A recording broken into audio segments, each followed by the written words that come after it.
roots today. We're at a small place in a small town in southwest Ohio. This is part of a publishing company that do great murals on all of the buildings around us. And so the garden that we're going to looks like a part of the city park, but it's actually a private garden.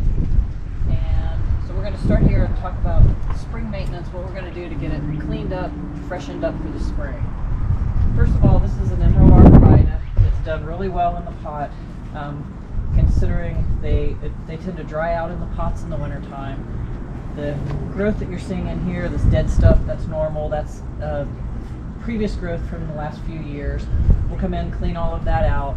It'll freshen it up, and the new growth will come on, and you won't see any of that. We'll move into this part. With the containers, they had to put the containers here because everyone wants to pull in and use it as a parking spot. We're across from a police department, and so the parking lot's usually pretty full. So that's why they're there, just to slow people from coming in. This courtyard is really cool. There's no grass in it, so it's a low maintenance as far as you don't have to have a lawnmower. But one of the really neat things is this plant here. These are called centennial hollies. They're an evergreen. These have been in a long time. They took a pretty good hit in December of 22 with our really cold temperatures that we had, followed up by that dry May last spring where we had no water whatsoever. Didn't think they were going to survive it at all. We pruned out all the dead, fed them a little bit with a organic acidifying fertilizer. Couldn't hardly spit that one out. That's okay. But they're coming on fine. You can see through it now, whereas before it was a pretty tight wall. And then before we go in, we'll talk a little bit about what needs cleaned up and taken care of with the pavers. Oh, this plant here, right now it just kind of looks messy, but it's a really cool plant. It's a Boston ivy. It does lose all its foliage in the wintertime, different from like an English ivy or Baltic ivy. But when it comes back on, when all the foliage comes out, it's beautiful for the summertime. Just adds a whole nother layer of vertical gardening to it.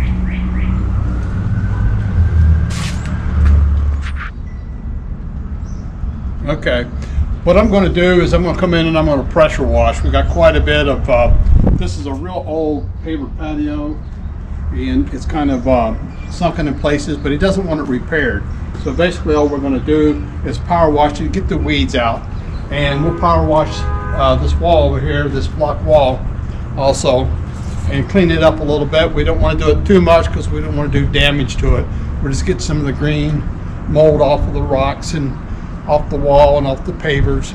Then we'll come back in the next day after it dries a little bit and put polysand in to make it fit tight again.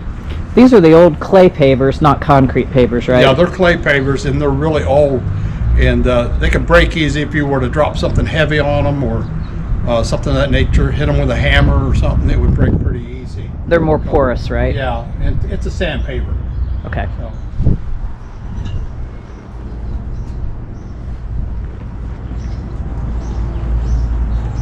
So coming in here it's a really nice backyard. It's very tucked in, it's very private. Kind of has a formal theme to it with the boxwood lining the path. The amelanchier or service berries or what are in full bloom on both sides. They make a really nice tunnel effect during the summertime. So they're blooming now, which is why all the little white snowflakes are all over the ground. And then we have an old flowering pear in the very back corner, which is also contributing. The other thing that we'll be doing in here is there's a little bit of weeding to be done, not much. It's actually held up really well from last year. Lightly prune these boxwood. There's a lot of damage on the boxwood, a lot of the browning. Again, winter of 2022, in December of that year, we had a super cold snap, 4 days, 0-degree temperatures, and then last spring we had absolutely no rain in May. So what that caused in May is when the hollies, all of these broadleaf evergreens, are putting on all their new growth. Well, no one thinks to water their shrubs in May because we're so busy trying to get everything else in the yard going and get ready for annual season and all of that. So I think from what I've seen, it seems like a lot of the damage took place then.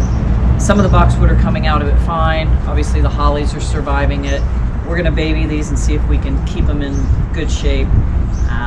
A little bit of fertilizer this year, usually an organic fertilizer, something that acidifies the soil, like a holly tone, but any type of tree and shrub food, anything that has a little bit of acidity in it. The rest of what's planted in here are large hosta, which you'll see when we come back for the after video, how full and thick everything is at that point.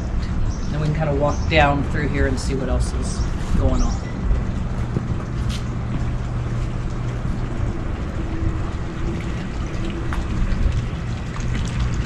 This also has really nice outdoor lighting.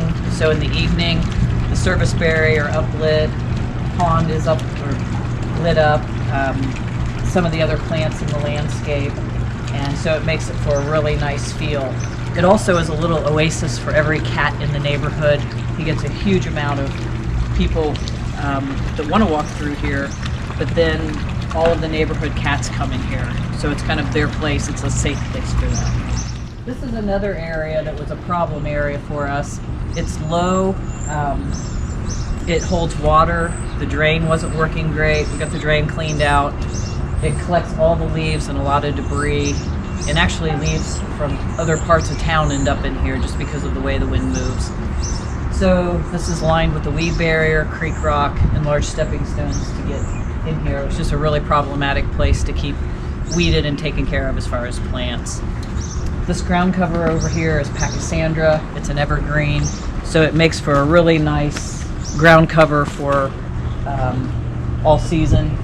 This has not had any issues with the blight that I'm seeing on some Pachysandra as we go around. So luckily, I mean, there's a little bit of thinness, but hopefully that'll fill itself back in and be fine.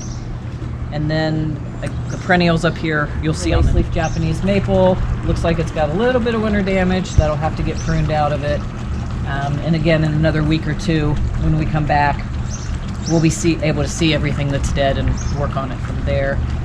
And then with Terry's pond water feature, cut over to him.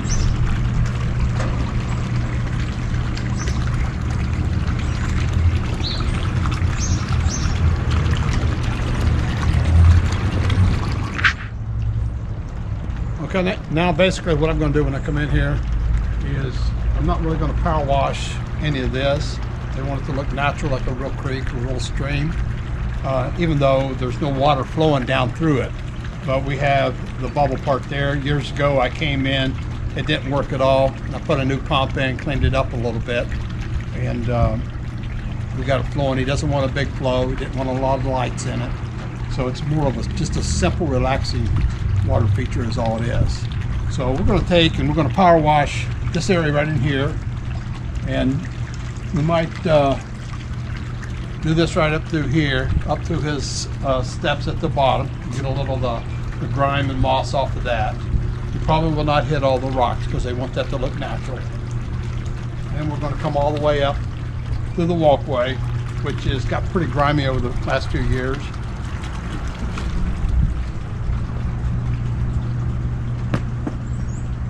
We'll get this little area right here, which I think is really nice. Nice detail. It's good, really good detail to the little circle that's in the middle of the walkway coming up. I really like that. Then we'll just work our way on out and power wash and get it cleaned up. Then Roots crew will come in and do all the landscape cleanup, and we'll see all that later.